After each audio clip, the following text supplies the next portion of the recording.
My name is Charlotte Brown, and I used to think I could build anything, systems, futures, dreams, until the day Novelum Tech decided I was disposable.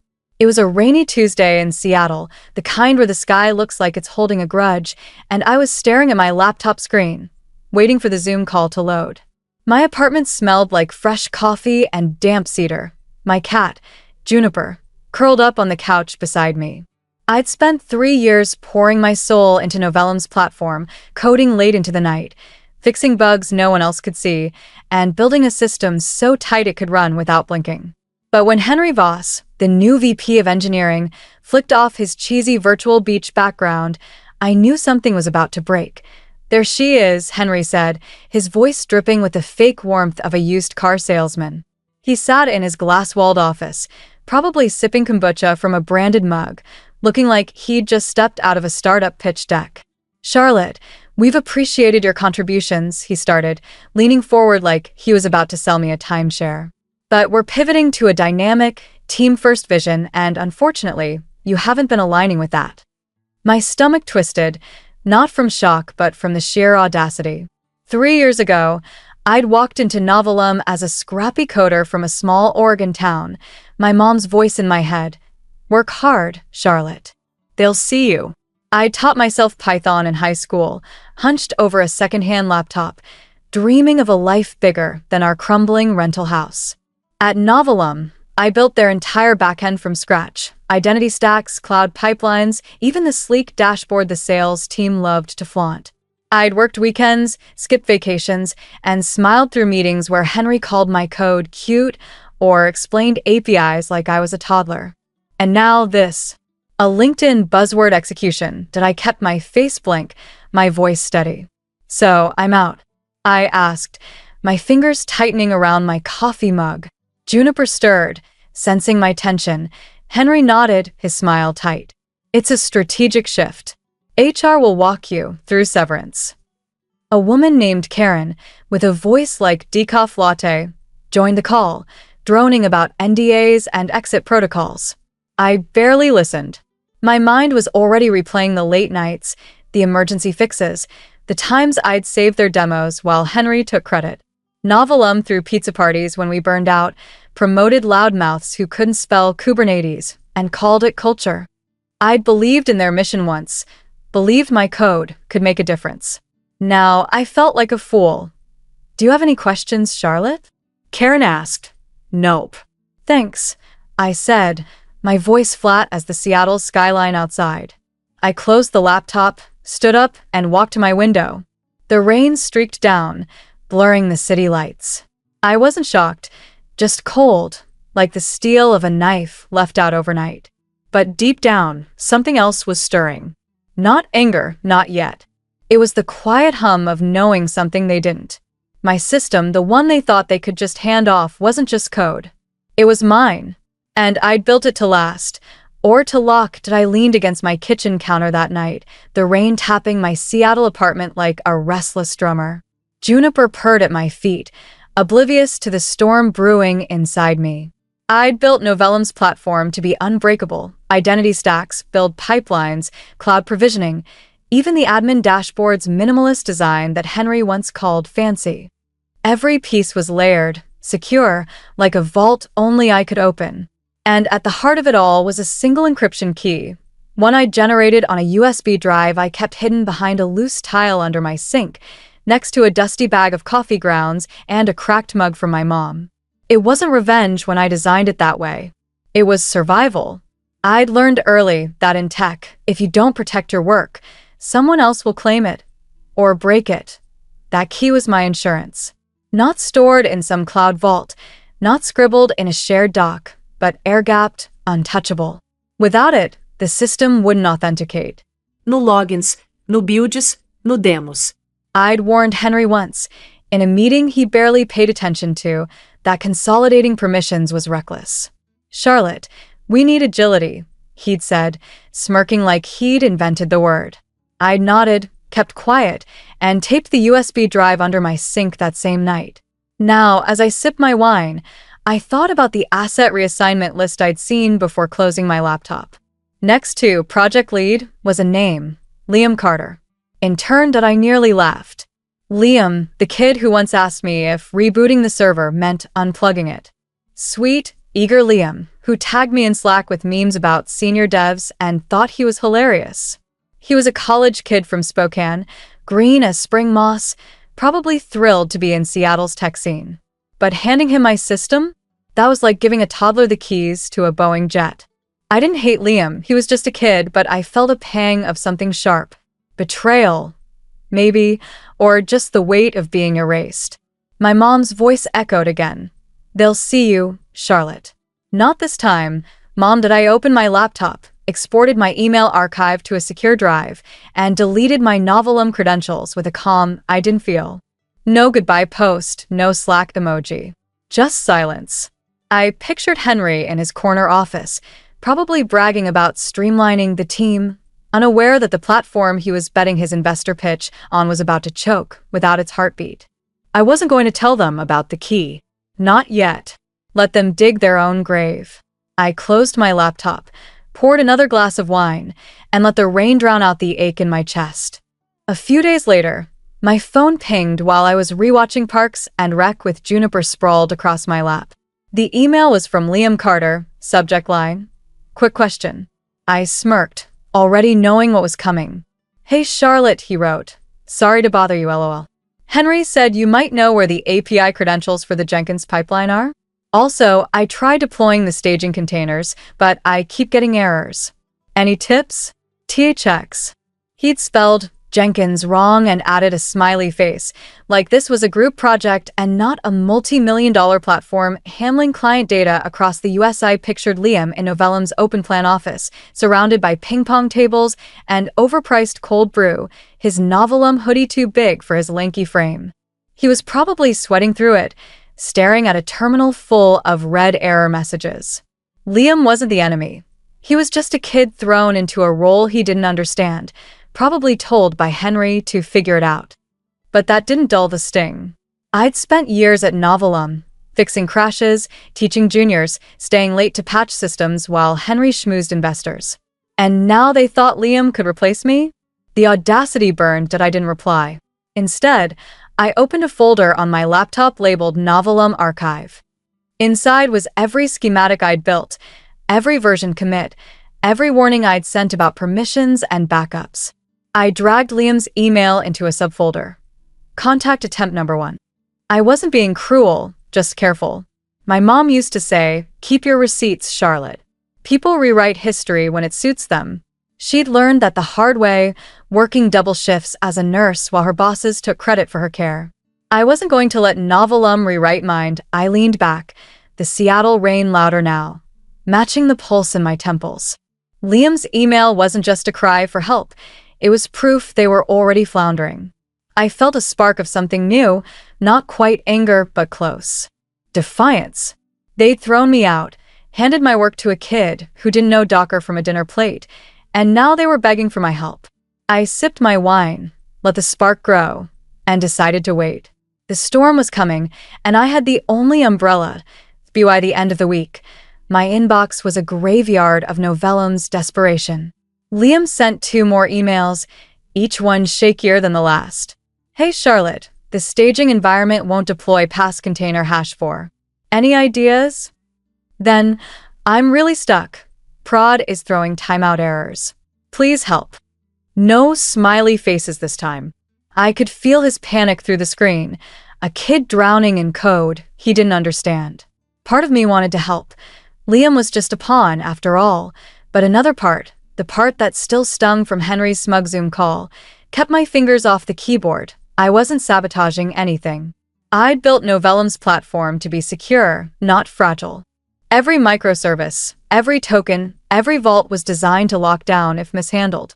That USB drive under my sink wasn't a trap. It was a failsafe, built after I'd seen too many companies lose data to sloppy admins.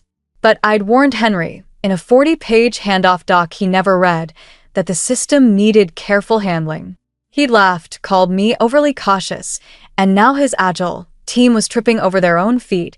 I added Liam's emails to my archive, labeling them contact attempt number 2 and #3. Each one was a timestamp, a brick in the wall of proof that Novellum's failure wasn't my fault. My apartment felt quieter now, the rain a steady hum as I opened my laptop and checked LinkedIn. Liam had updated his title to Lead DevOps Intern, Novellum Tech, with a generic tech bro banner of neon grids. I followed his profile, not out of spite but curiosity. Watching Novellum unravel was like watching a slow-motion car crash, horrifying, but you can't look away. I thought about my mom, how she'd come home from the hospital exhausted but proud, knowing her patients were safe because of her. I'd wanted that pride at Novellum to build something lasting. Instead, they treated me like a cog, replaceable until the machine stopped turning. Now, as I sipped my tea and watched Juniper chase a laser pointer, I felt the weight of their betrayal shift into something else. Power. I didn't need to shout or beg. My silence was louder than any email I could send. BY Thursday. Novellum was a house on fire, and I was watching from across the street, sipping coffee. My phone buzzed with a signal message from Maya Patel, my old teammate. Charlotte, it's a mess here. Jenkins is dead, staging won't deploy, and Henry's yelling about rogue code. What's happening? I smiled, not because I was cruel, but because I'd seen this coming. I'd warned them 6 months ago, in a meeting with Henry and our old IT lead, that consolidating admin permissions was a disaster waiting to happen. We need redundancy, I'd said, my voice steady despite Henry's eye roll. Security isn't optional. He'd chuckled, called me a doomsday prepper, and moved on. Now, his doomsday was here. The platform was crumbling. Pipelines through segmentation faults, legacy services I'd patched years ago refused to authenticate, and memory leaks I'd flagged in my handoff doc were choking the system. Henry, clueless about the missing key, hired a contractor from some flashy Seattle dev shop. The guy showed up on Zoom in a backward cap, saying, "This is straightforward," then vanished after 2 hours of failed logins. I could have told them why. My system was built to self-isolate, with tokens tied to that USB drive. Without it, they were locked out, rattling a door with no keyhole. Maya's messages kept coming. Henry's in meltdown mode. Marketing's gone quiet. Clients are asking questions. I felt a pang for my old team, the ones who'd coded beside me, argued over syntax, shared late-night pizza. But Henry? He deserved this. He'd stood on my work, pitched investors with my platform, and then fired me for not clapping at his buzzwords. I archived Maya's messages, added them to my timeline. March 7th, first service failure. Every crash, every error, was a receipt. I wasn't breaking anything.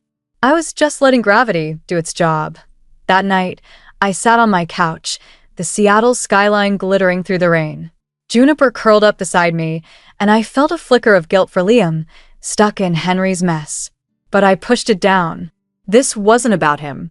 It was about a company that thought they could erase me and keep running. They were learning now. You don't fire the architect and expect the building to stand.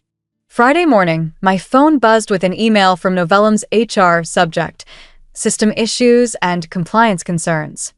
I read it while microwaving oatmeal, the rain outside my Seattle apartment a soft drum roll. Dear Charlotte, it began, we believe certain systems you managed may have been left in a non-functional state, potentially violating your post-employment agreement. Please respond immediately to confirm operability.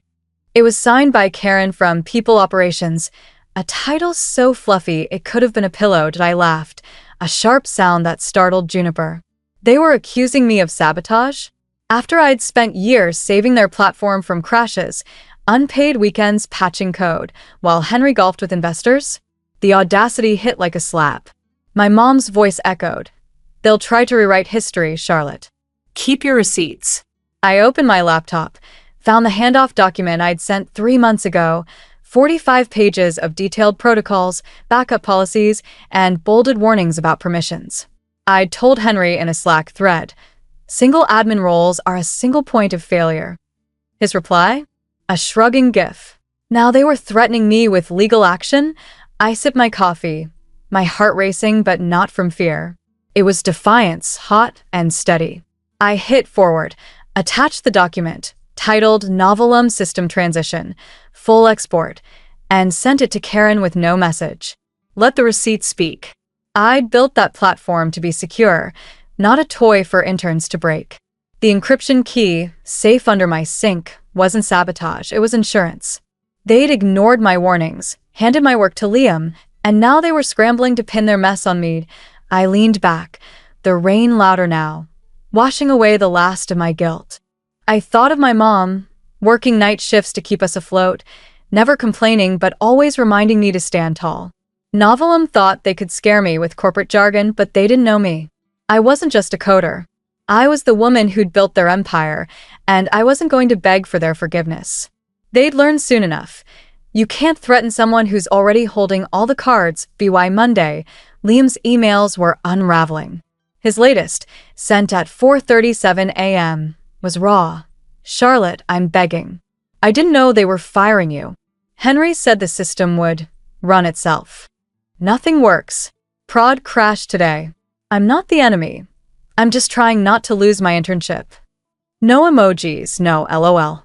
Just a kid in over his head, drowning in a system I'd built to withstand hurricanes. I read it 3 times, my coffee cooling on my Seattle apartment's counter. I didn't hate Liam. He was just a kid from Spokane, probably raised on dreams of tech stardom, not ready for Henry's mess. But I couldn't fix this for him.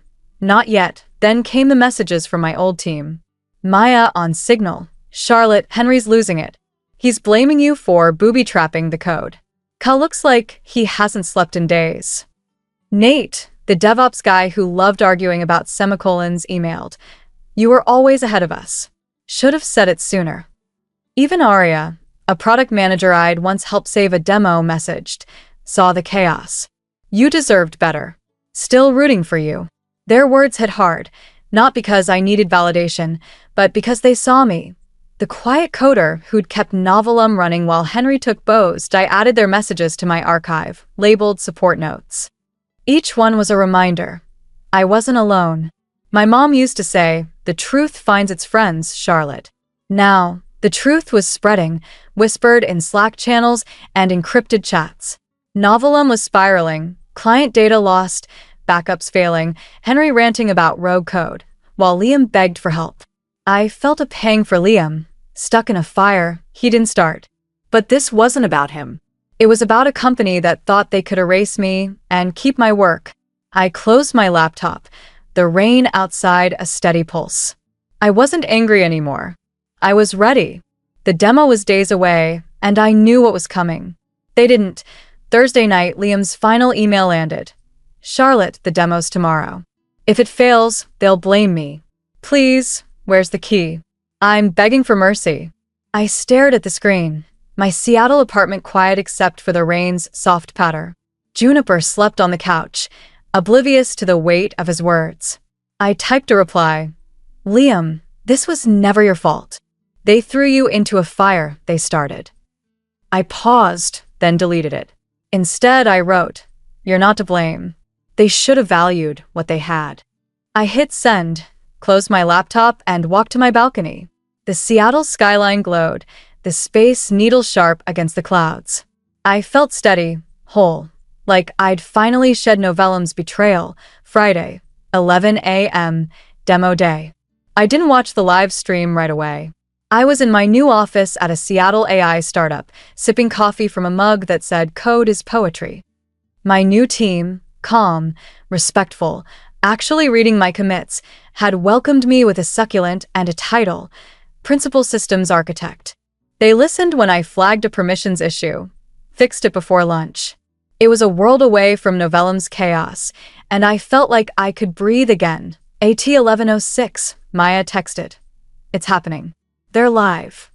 I opened the stream. Novelum's CEO, all teeth and buzzwords, stood before a screen plastered with scalable, future-proof nonsense. Liam, pale and sweaty, clicked through the demo. For a second, it worked. Then the dashboard froze. An error flashed. Fatal error. Encrypted kernel signature not found. System lockdown engaged. The chat exploded. VCs, bloggers, emojis of shock. The CEO stammered. Henry, off camera, looked like he'd seen a ghost. Liam stared into the void that I closed the tab. I didn't need to see the fallout, the hashtags, the stock dip, Henry's inevitable tantrum. I'd built that system to last, but only with care. They'd ignored my warnings, handed it to Liam, and now their hubris had crashed them. I stepped onto my balcony, the Seattle air cool and clean. My mom's voice echoed. "They'll see you, Charlotte." They had, too late. I wasn't angry, wasn't smug. I was free to owe everyone who's followed this journey. Thank you. You've walked with me through betrayal, chaos, and a hard-won victory. If my story hit you, smash that subscribe button and join us. Every line of code, every fight, every new start tells a story of grit and truth. Keep building your own path, and I'll meet you at the finish line.